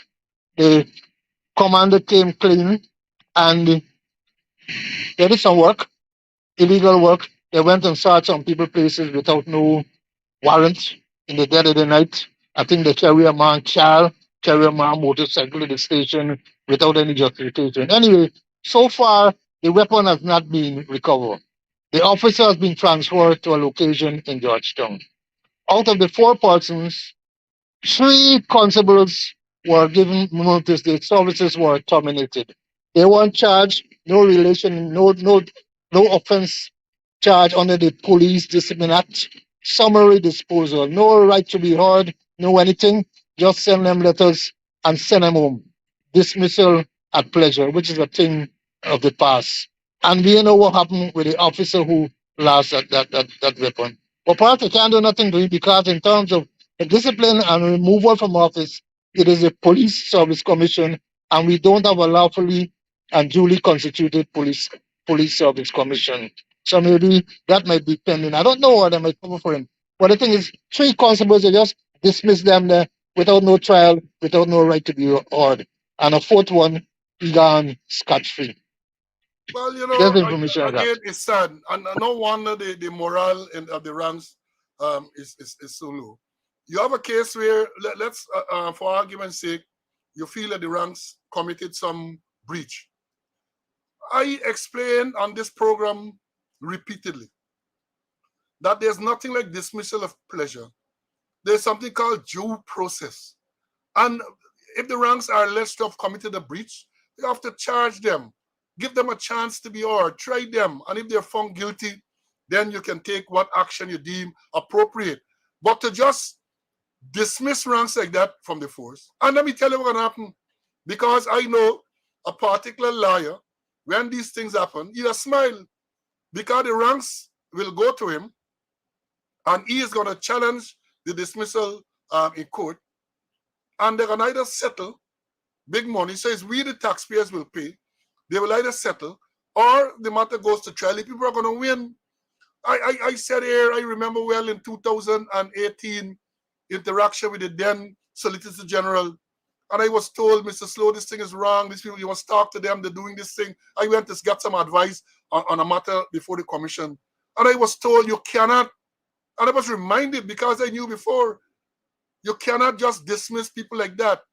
You have to go through the process. They have a constitutional right to be ordered. Yes, still, The man who sits in the chair decide that he is the big chibab or whatever happened, dismiss. The same thing happened with these people who were involved in this East Coast thing. Men charged and you're dismissing them. In this case, they didn't even get no charge. And you're dismissing them. That thing is so wrong, so backward, so ancient. It cannot work. The case laws are there. And I suspect that these jokers are looking at the Police Act 1601, which says that the commissioner can, I think it's 31 or something like that. That is what they're looking at. And they're not looking at all the legal precedents which have been set. I spoke here about several persons like Assistant Commissioner Cyril Burrows, Assistant Commissioner Hilton Cummins, Senior Superintendent John Seeley. All of these people went to court and it was established that they have a right to be awarded natural justice, and they were awarded a lot of damages and so on. And yet still, in 2023, we get people sitting down in the chair of the commissioner. And they said they get a lot of lawyers in the police force, and they can't see the illegality of such action. They cannot see the illegality of such action, and they continue to dismiss people at pleasure. At pleasure. And they are being encouraged because so many incidents of this nature have happened. One would have thought that by now, the Attorney General, because when the action is filed, it is filed against the Attorney General. One would have thought by now the Attorney General would say, hey, y'all stop this nonsense, you can't do it. It cannot be done that way. And one would have thought, even outside of the Attorney General, that they would have done some reading and some research. We talk about it here, and advise themselves about the correct thing. The people have a right to natural justice, a constitutionally guaranteed right for natural justice. But here we have it. And people want to question why the force is in the type of disarray it's in. Because if the rights of the members of the force, these are members who are working under you, are not protected, if they are not given a fair airing, God help the civilians out there. That is the issue. So even the ranks, police ranks, are being cowboyed, are being bullied, are being dismissed arbitrarily. So no wonder the morale. A lot of people only waiting for the time. A lot of people just walking off the job. Those who are close to retirement, just button the plane butt and pot close together and wait for the time to come and to move on. Who will fall them? Who can fall them? So I know we wanted to discuss some other stuff, but time, 2 hours, we are on it already. So I have to invite you to give your closing comments. And we're supposed to talk about the spy bill. We're supposed to talk about some other stuff and so on. But I just want to invite you for your closing remarks before we close after this. CC. Well, I'm concerned, from time to time that the police are getting involved in too many of private matters. Private matters. And they should take a good look at it. Stop getting involved in private matters. That's all I want to say. Stop getting involved in private matters. Matters which are not of a criminal nature, stay away from it. And don't say you get the order from higher authority. If the order is illegal, you are not bound to obey it. I think it is in the Constitution. I think Article 38G or somewhere around there, saying that even if it comes from higher authority, you are not going to obey it. And too many police are getting involved in private matters from the top right down. We saw what happened at Hillfoot. Private matter, and they got involved. Thanks for that, my brother. See you next week, or we're gonna, when some things come up, we just normally give. So take care until we meet again, until we meet for a discussion. Goodbye. Now, folks, let me say this in closing. I got to remind you and Mr. Conway and all the viewers that today is the 7th day of June, and we have a court date on the 9th. That is Friday. We are back in court with these trumped up charges and so on. So let me hear what is going to happen then. So we're back in court on the 9th of this Friday coming. We're back in court in 2 days' time. So I want to thank you all again. Massive turnout today. Class, people hanging from all the roof all over the place. Massive turnout today.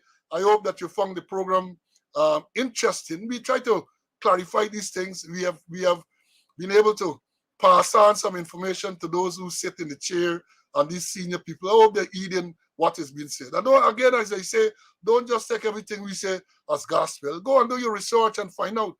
Go and do your research to find out what is command, how command of incidents are supposed to play out, and all of that. Let's understand it. Let's understand. And again, the last thing we ended on about the summary and arbitrary dismissal of people. I mean, it's disheartening. Men in the force, people working the force, and even if they are wrong, even if they are wrong, they have a constitutional right um, to get a fair hearing at any broadcast. But you know, I've said before, a lot of them don't know how to conduct an inquiry. They don't know how to conduct a disciplinary inquiry, so they just go and they do this thing. Um, they just go and they decide, well, let me dismiss them summarily. But if you're gonna go to court, I hope they do, and they're gonna win. They're gonna go to court and they're gonna win, and we the taxpayers have to pay. Even the Attorney General alluded to that some time ago, but all of these illegal actions that the state has to pay. So, folks, until we meet again next Wednesday, Wednesday will be what, the 14th? Wednesday, the 14th of June, 2023. I want to again tell you to take care. You know, as I said, COVID is perhaps not as worrying as it used to be, but we have something called fatal accidents every week. We get fires. They got a fire on the East Bank during the course of the last week where a man died in a fire on the East Bank. So you have to do everything to be careful. Take care. So take care until we meet again. God spare life. Next week, Wednesday at 11 a.m., we'll be here once again for another episode of Speaking Out, Exposing Corruption and Incompetence. Until then, bye.